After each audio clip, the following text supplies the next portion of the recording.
This is the new TC Pride Podcast, episode 63, on location at the Equality March Marshal training with Jessie Miller of the LGBTQ Guard. TC Pride Podcast, we are on location in Minneapolis at Sabathani Community Center for the Marshal training for the upcoming Equality March. So I'm here with one of the main organizers of the march. Could you please introduce yourself? Hi, I'm Jessie Miller. I'm the founder of the LGBTQ Guard, and I'm one of the main organizers of the Equality March for Unity and Pride. So we talked about the name of the march, and there is a little bit more to it. Yeah, absolutely. So we are actually doing this march the same day as the National March in D.C., which had been conceived by a group of people there. And so they had come up with the name, and so we wanted to adopt the same name. And how did you get involved with the march? It's actually a funny question, a funny story, really. But basically, my group, the LGBTQ Guard, had already been planning a march for the same date and time that was also supposed to be an LGBTQ rights march. And so we had actually booked the permits at the same time as Dot Beltzler from Pride had also done. And then so basically the guy from the St. Paul Police Department called me and was like, which march are you? And I was like, what? There's more than one. And so that's kind of when me and Dot from Pride connected. And then, I told him about some of my concerns and some things I wanted to address. And we met and decided to collaborate. And here we are. So, just like anything, people who are good at things make it look easy. And something I think people might not realize is that there's actually a lot to know and a lot of moving parts and logistical considerations when it comes to, just moving around large groups of people in a calm and orderly fashion, right? So as I was listening to you giving the training, the Marshal training, you were talking about multiple marshalling models and all kinds of. Where did you acquire all this like specialized march knowledge? Basically, I gained that knowledge, honestly, from just doing it for the past few years. When I had first moved to Minnesota in 2012, I had gotten involved with the Vote No campaign. Not that I really did any marshalling there, but that was kind of my first step into all of that. And then after that, I really started protesting with Black Lives Matter. I had gone down to Ferguson in 2014 with the Operation Flag Struggle and, basically, kind of worked with them, did some things there, and then, took a lot back to the Twin Cities, but I mostly learned how to marshal at just Twin Cities protests. I used to be part of this group called Save the Kids, and they also trained me as well. Great. So a little learning by doing, it sounds like. Yes, definitely. So we wanted to address a couple of FAQs that people might have around the march in general. So the first one I think that we've been getting is, can people go to, because it is two kind of separate things, right? So there's the actual march, but then there's the rally where they're going to have speakers, which we're going to talk about in a second. So can people go to just the march or just the rally? Yeah, absolutely. People can go to either at whatever time. The only thing I will say is that if you come to the march late, for example, they might already be moving. So you might have to run a little bit and catch up. And what about allies? So this is an LGBTQ-led March for Equality, essentially, right? So as far as allies, if they're interested in going and supporting this mission and this cause and the march, they should feel welcome to come as well, right? Yes, absolutely. The only thing I will say about allies, we need you guys there, so please come. The only thing I will say is, don't take space away from LGBTQ people who, might be grieving or expressing emotions that maybe you don't agree with. Really give LGBTQ people the space to express their emotions and express their opinions because, ultimately that's what the march is about. And then people also have concerns about whether an event's going to be family friendly? Oh, this event is definitely family friendly. The march is actually just a little bit under a mile, so it's definitely walkable for kids and, small children. You can even pull them in a wagon. And the rally with the speakers, it'll definitely be a family friendly space. And what about people's little furry friends? Dogs and cats. Well, cats would be kind of strange to bring, but dogs are welcome. And so what about our eco-friendly people who might want to bring their bicycle and actually participate in the march that way? Yeah, people are more than welcome to bring their bicycles. The only thing we would ask is don't actually ride your bicycle while you're marching just because we don't want you to crash into anything. So really just walk it next to you. Unless you need to catch up to the march, then feel free to ride your bike until you find us. And what about food and water and those kinds of basic things? What should people know about that?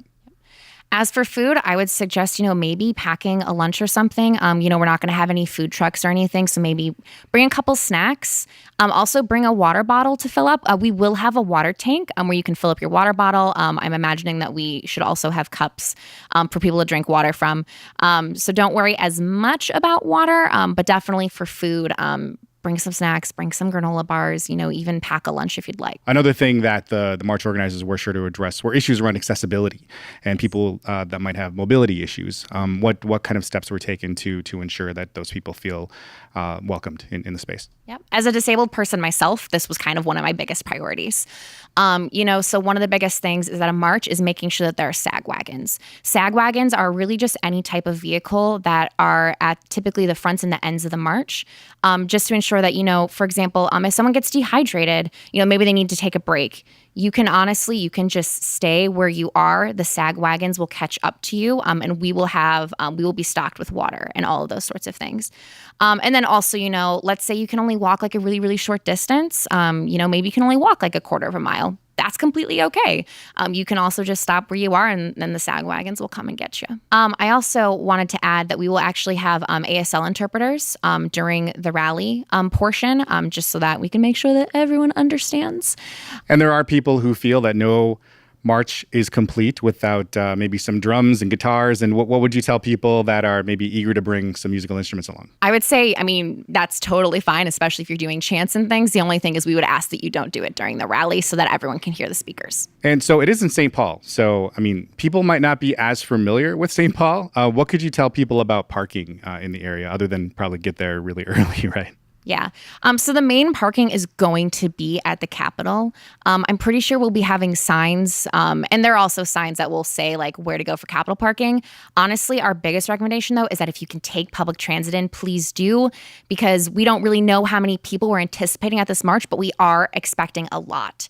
And so we want everyone to be able to get there and get there safely. And, parking might not exactly be the most available that day.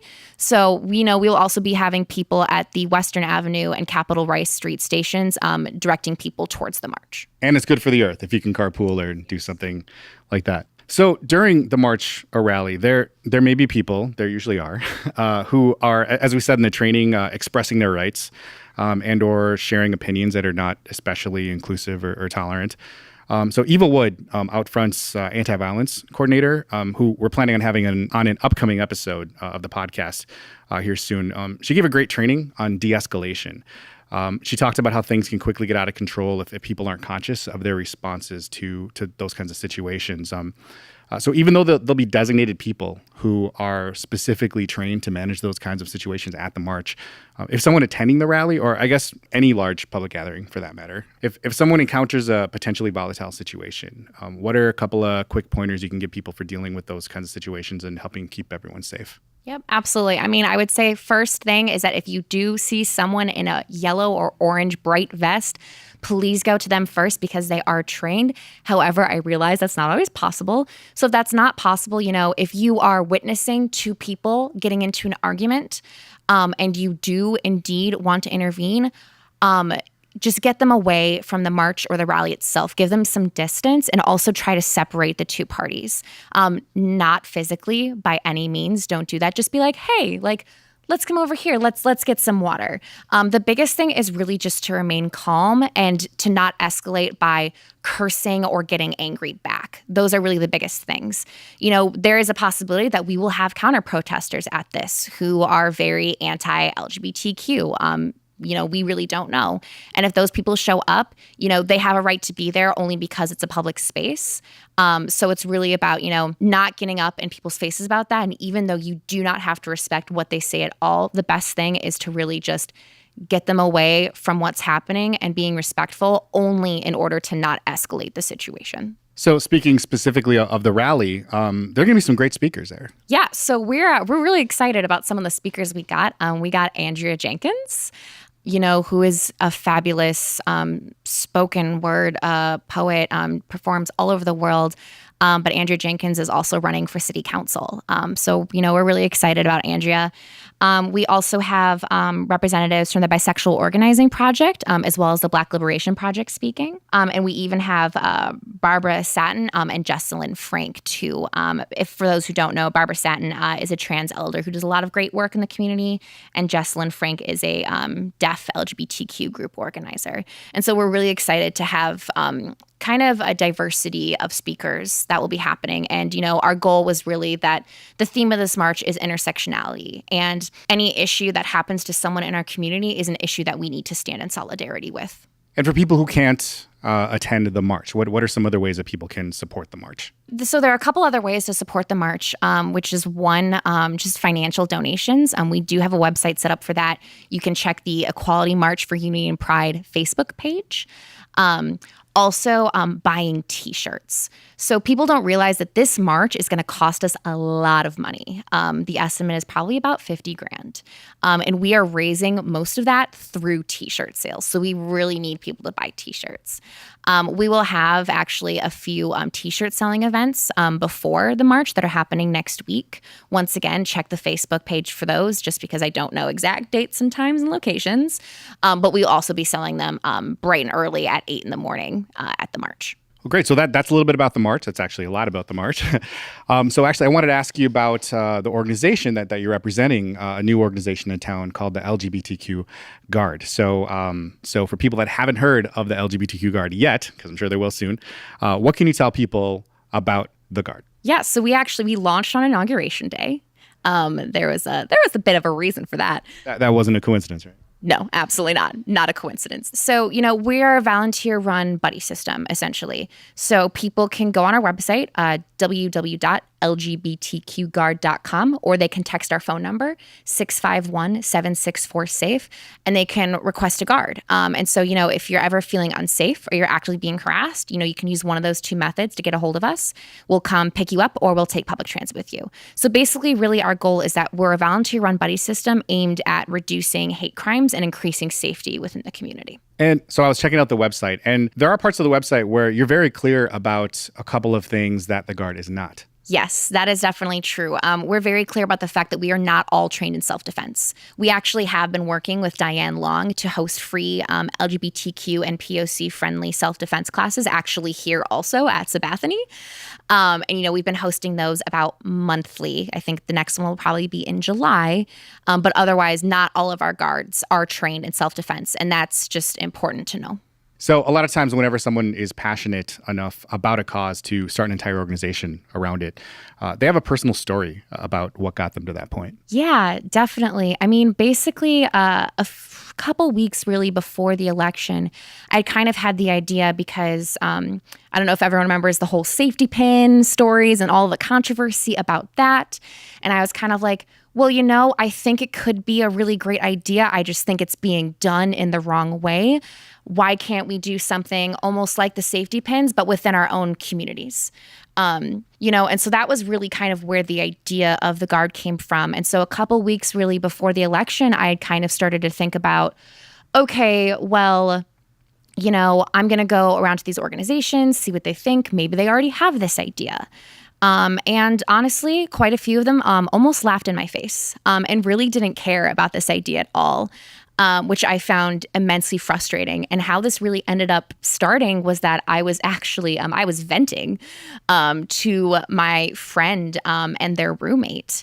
And basically their roommate, Jem, who is actually my co-founder of this organization, was like, oh, well, I know tech stuff and we can get a website by next week and we can do all these things, blah, blah, blah. So Jem really helped me to realize that, oh, wow, I can actually make this idea a reality. And so Jem kind of does all the tech things and I'm the people side of everything. And, I really just wanted to start all of this because, I've definitely been a victim of gay bashing and I know that other people have too. We like to think that the Twin Cities is kind of like, this queer safe space, but that's not always true for everyone. And there's so much harassment that goes on here that we wanted to make sure that people were safe. Like we mentioned, you are a new organization. What are you learning about running an organization like this? And maybe what are some of the challenges that you've been working through or are working through currently? Honestly, I think our biggest challenge is really just getting the word out there and convincing people to use our service. Because we're definitely, kind of a last minute resort if people are feeling unsafe or they are actually being harassed. And most people have developed sort of coping mechanisms that they've used all their lives. Even if it's something simple like using like Lyft or Uber. Obviously not that they've used that their whole lives since they haven't existed that long. However, so it's really convincing people that we are a positive and strong community resource that they can reach out to. Because even in times of crisis, even though that's what we're meant for, people still might be like, oh, well, these people are strangers. Do we really want them to help us? And, really trying to convince people that you can count on us and rely on us because we are made up of community members like you that we do train and screen to make sure that they can take on this task. So like you mentioned, we are in Minnesota. We're Minneapolis. And luckily there are lots of progressive-minded people here with some clear exceptions, like you mentioned. And for the most part, we tend to look out for each other here. But because this is a podcast and there are people listening in places that maybe aren't as progressive as we are and, aren't as lucky to have an organization like the LGBTQ Guard, the organized buddy system, right? What are some safety tips you can give people who might have concerns about their safety due to perhaps being part of a particular community? General tips. And I'm sure people have heard this, especially if you're going certain places that, maybe are typically unsafe for whatever reason, or maybe you're like walking home by yourself, try not to be by yourself. There's always power in numbers. But let's be real, that is most of the time you're going to have to walk by yourself to places. Hence why we are kind of a volunteer run buddy system. But, if you are by yourself, it's really just about being aware and alert of your surroundings. I think that is definitely the biggest thing, and trying to come up with resources that you can use before you go certain places. So for example, a lot of people in the LGBTQ community are not comfortable with police, which is a completely valid concern. And so, if you're not comfortable with the police, figuring out, okay, well, is there a way that I can message a friend? Or are there self-defense classes I can use? And I realize that this probably sounds, almost in a sense, victim blaming, which I definitely don't want it to sound like that. But it's really just about, being realistic and how we can protect ourselves. And so how can people follow the Guard online and stay up to date on maybe how they can get involved? Yes, absolutely. We are always looking for volunteers. So please sign up. But you can go on our website, www.lgbtqguard.com. And actually, if you go on there, you can request a guard there. We have an FAQ if you have any questions. And if you're interested in volunteering, we do have a volunteer form online. Otherwise, I would say probably the better way to really follow what we're doing is to go on our Facebook page. And the handle for that is just at the LGBTQ Guard, is really probably the best way to follow our day-to-day movements. Jessie, thank you so much for your time. Good luck with the march and good luck with your organization. Thank you so much. The TC Pride Podcast is a production of Podletter Media and Twin Cities Pride. Subscribe now on iTunes, on Android, or on YouTube at tcpridepodcast.org.